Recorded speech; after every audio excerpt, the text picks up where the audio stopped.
하나님께서 주시는 기쁨과 소망이 여러분들의 삶 가운데 함께 하시기를 축복합니다. 오늘 함께 보실 하나님의 말씀은 에스겔서 1장 28절 말씀입니다. 그 사방 광채의 모양은 비 오는 날 구름에 있는 무지개 같으니 이는 여호와의 영광의 형상의 모양이라.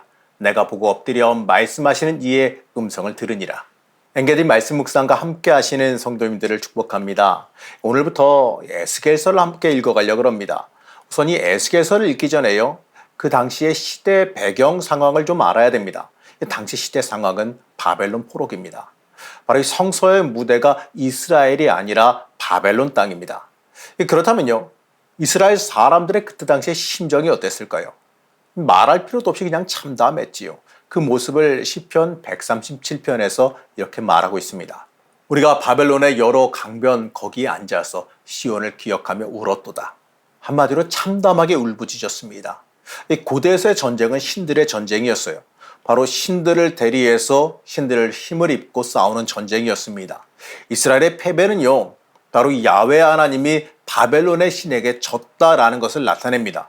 게다가요, 이스라엘 사람들은 하나님은 예루살렘 성전 안에 계시고 그렇기 때문에 여기 바벨론의 이 먼 땅에까지는 와서 계시지 않는다라고 생각했어요.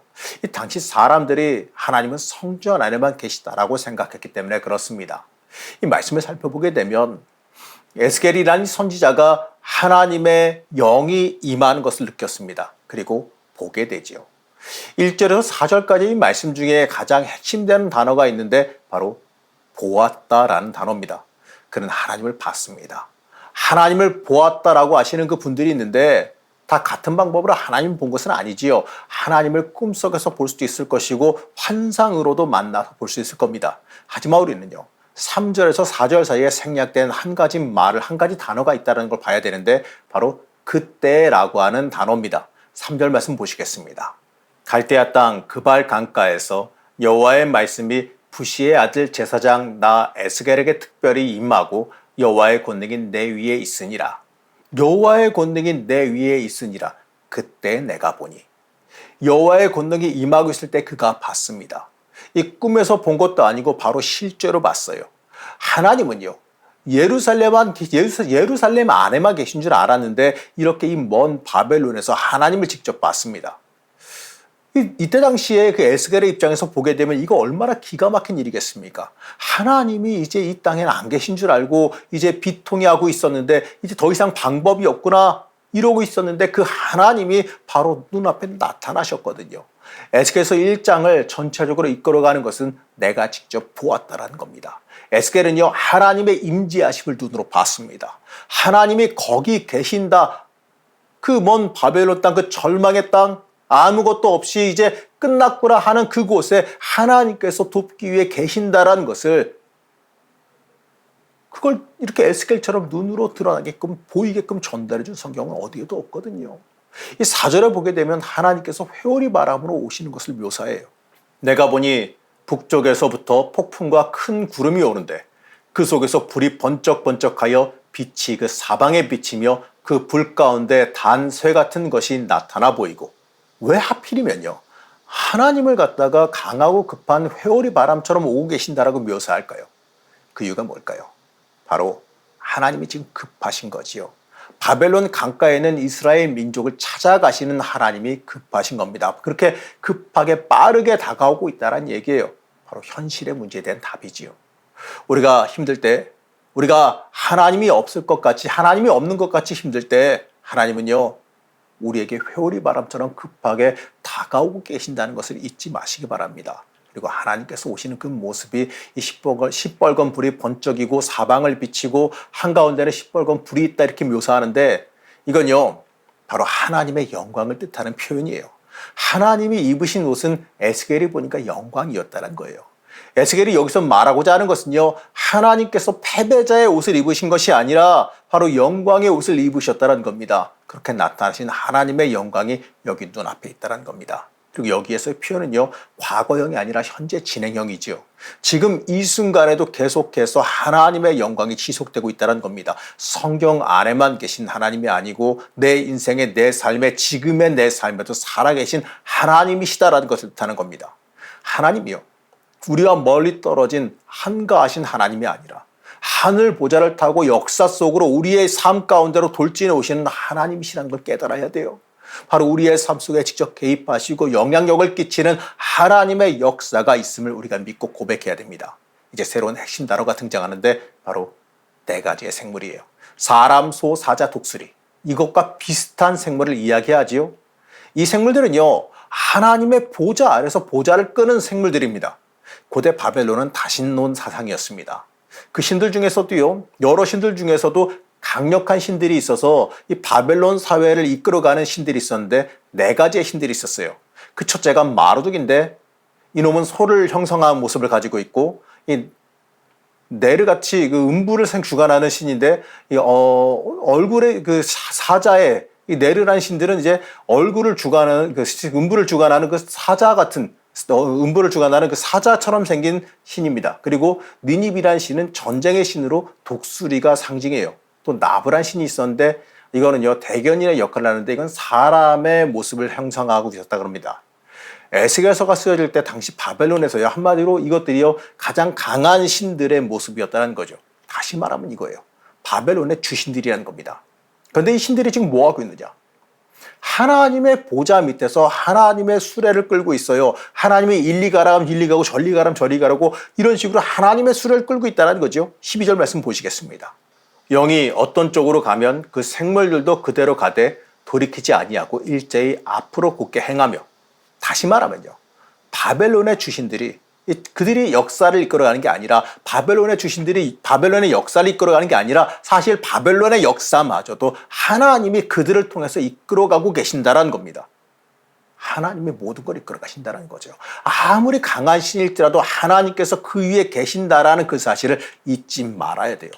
이게 우리에게 말해주는 게 뭐겠습니까?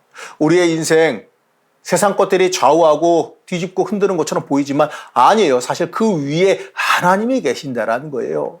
이제 하나님이 타고 계신 보좌에 대해서 말하는데 여기서 우리가 또 한번 주목해 볼 것이 있죠. 바퀴입니다. 간단하게 말하면 바퀴가 사방으로 다 달렸다 그래요. 이게 우리가 지금 우리의 상식으로는 바퀴가 그 사방으로 다 달려 있다라고 하면은 이게 뭐 갈 수가 있어 이렇게 생각하겠지만 여긴 그게 아니라 상징이니까. 이게 뭘 상징하느냐? 어디든 간에 갈 수 있다는 얘기예요. 360도로 움직일 수 있다는 의미예요. 동서남북으로 바퀴가 있다는 게 뭐겠습니까? 바로 이동성이죠. 다시 말하면요. 하나님께서 못 가신 곳이 없다. 어디든지 다 가신다는 걸 의미하고 있어요. 사람이 하나님을 찾아가지 않는데 하나님은 우리 인간들에게 찾아오신다는 것을 뜻하는 겁니다. 다시 말해서요. 우리 속으로 돌진해 오시는 하나님을 뜻합니다. 여기서 에스겔이 선포하는 하나님은 성소에 계시거나 국방에 계시는 하나님이 아니라 우리를 찾아와서 우리의 인생 가운데 우리의 삶 가운데 우리가 처한 현실 가운데로 들어오시는 하나님을 묘사하는 겁니다. 하나님이 여러분 교회에만 계신다, 저 하늘에만 계신다, 나랑 멀리 떨어져 계신다라고 생각하지 마세요. 하나님은요. 어느 곳이라도 어느 순간이라도 여러분 곁에 함께하고 계신다는 사실을 잊지 마시기 바랍니다. 이제 등장하는 그 내용 중에요. 이 창세기의 천지창조를 떠올리는 말이 등장합니다. 25절 말씀입니다. 그 머리 위에 있는 궁창 위에서부터 음성이 나더라. 그 생물이 설 때 그 날개를 내렸더라. 바로 궁창이 등장하지요. 여기서 말하는 궁창이 뭐냐? 바로 이 창세기에 나오는 궁창과 같은 거예요. 이 창세기에서 궁창은요. 지구를 전체 둘러싸는 물이라고 얘기를 합니다. 다시 말해서 궁창은요. 하늘이기도 하죠. 하늘 밑에 겸손하지 않은 사람이 누구겠습니까? 바로 하나님의 초월성을 뜻하기도 합니다. 하나님께서 초월적이신 분이기 때문에 어디에나 계신다는 얘기죠. 우스갯소리로 이런 말 있잖아요. 손오공 부처님 손바닥 안에 다 있다. 뭐 이런 얘기가 있지 않습니까? 그것처럼요. 우리 이와 마찬가지로 하나님의 손바닥 안에 다 들어있는 거예요. 다시 말해서요. 하나님은 우리 주변 어디에서나 계신다는 걸 말합니다. 1장을 구조적으로 보게 되면요. 특이한 게 하나 있는데 이 계속해서 에스겔이 하나님을 보면서 묘사하는 설명들이 점점 짧아져요. 이게 뭔 뜻할까요? 에스겔이 엎드려서 에스겔이 그 점점 좀 말하는 그 모양을 보게 되면 에스겔이 엎드려서 하나님을 어떻게 보고 있습니까? 에스겔이 엎드려서요. 하나님의 오시는 모습을 바라보는 건데 밑에서부터 올라가는 거죠. 조금 더 올라갑니다. 조금 더 하나님 올라가면서 봅니다. 그러면서 어떻게 돼요? 말이 점점 줄어들죠. 하나님이 안 계신 줄 알고 낙심하고 실망하고 있었는데 점점 올라갈수록 간단하게 말하면 진짜 하나님이네. 이러면서 입이 떡 벌어지는 거예요. 너무 기뻐서 너무 좋아서 말이 안 나오죠. 왜 말이 안 나올까요? 하나님이 안 계신 줄 알았는데 하나님께서 급하게 그것도 승리자의 모습으로 영광을 드러내면서 절대로 오시지 않을 줄 알았던 그 부정한 땅에 나를 건지시기 위해 도우시기 위해 하나님이 오고 계시기 때문에 그렇습니다.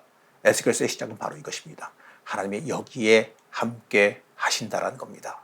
고난의 자리, 절망의 자리, 아픔의 자리, 거기에도 하나님은 함께 하신다라는 겁니다.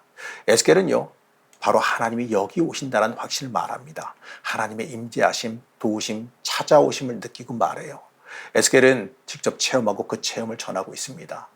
이 본문의 이 보좌의 표현들은요, 하나님의 모습을 정확하게 표현하고자 하는 그 역사적인 서술이 아니에요.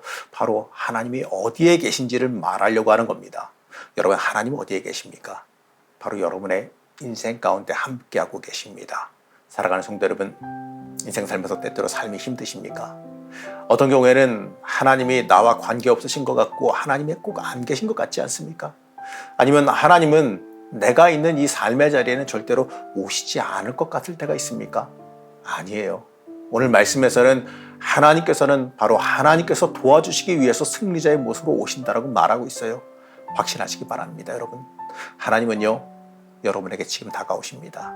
바로 패배자가 아니라 승리자의 모습으로 다가오고 계십니다. 여러분들은 이 하나님을 바라보시고 이 땅에서 승리하시기 바랍니다.